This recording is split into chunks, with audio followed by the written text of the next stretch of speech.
Right, so here we go. Our first question is from Flora from Aldenham School in Hertfordshire. Some people in documentaries say that they've been edited too much and that they don't recognise themselves anymore. Do you worry about this personally when you're making your films? No, I know what I'm doing, and you see, you mentioned 4 films, but they're all documentaries, but I'm basically a feature filmmaker, or more at heart, and I stylize feature films. I stage some of it, I script some of it. So it's a different take on documentaries, and in this case of Into the Abyss, for example, none of the persons I ever met for this film I met longer than an hour, or even much less. So I have hardly any footage. There's something like 4 hours footage for an almost 2 hours film, so it's an unprecedented small amount. You cut away only the banalities and the introduction and things like that, and otherwise everything that I spoke and encountered is right in there. Have you ever had any complaints from people that you... No, and they understand that I'm a filmmaker and I'm a storyteller, and if something is way too long, I have no problems of cutting it down.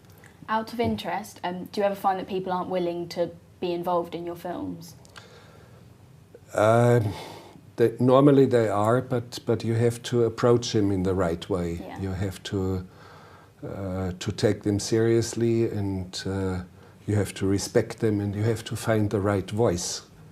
And you have to find the right voice with a man who is on death row and going to die 8 days later. You speak differently with him than, let's say, with a family member of the victims. The Roseland Community College and County Upper School would like to know, what kind of criteria do projects have to meet for you to want to make them? There's no real criteria. You see, all my films have been projects where I immediately knew this is big, and I have to do it. And I'm not really planning and criteria and planning career and planning long in advance. It's like uninvited guests. The films stumble into me, and it's like, I keep saying, it's like you wake up in the middle of the night and there's some noise in the kitchen, and you surprise 5 burglars, and one of them comes swinging at you. So you better deal with that one first, and you deal with the other one. So it's too many film projects lined up, and I haven't invited them, but I try to cope with them. Okay.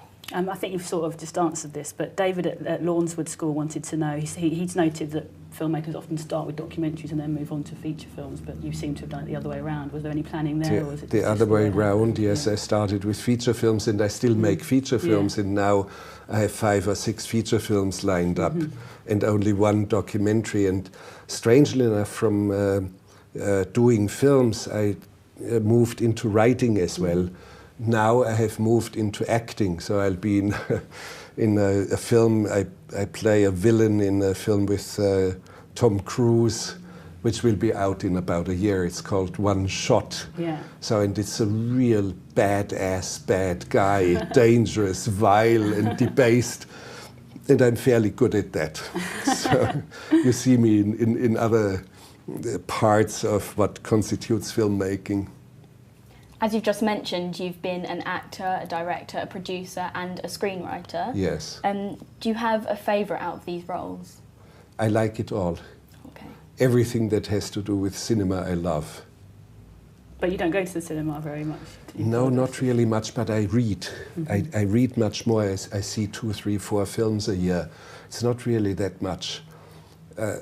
However, I'm a working man. Last year I made 6 films, and I run my own film school, and I acted in a film, so it's not really too much time, but I do read, and I keep telling everyone who wants to make films, read, read, read, read, read, read, read, read, read. If you don't read, you'll never be a real good filmmaker. Why do you think that's so important? Because you acquire a sense for great epic storytelling. You acquire a sense for conceptual things. And when you look at young people who are only on Twitter or Facebook, they cannot articulate 3 coherent sentences anymore, and they are very weak when it comes to conceptual things. It's a spontaneous thing, and it's not the depth of real reading. And you don't need to read books about filmmaking, read poetry or read whatever, just read. And some of the great filmmakers like Francis Ford Coppola or Terrence Malick or Errol Morris in documentaries, they read all the time. That's some really great advice, and I'll probably take it on board myself. Yes, read.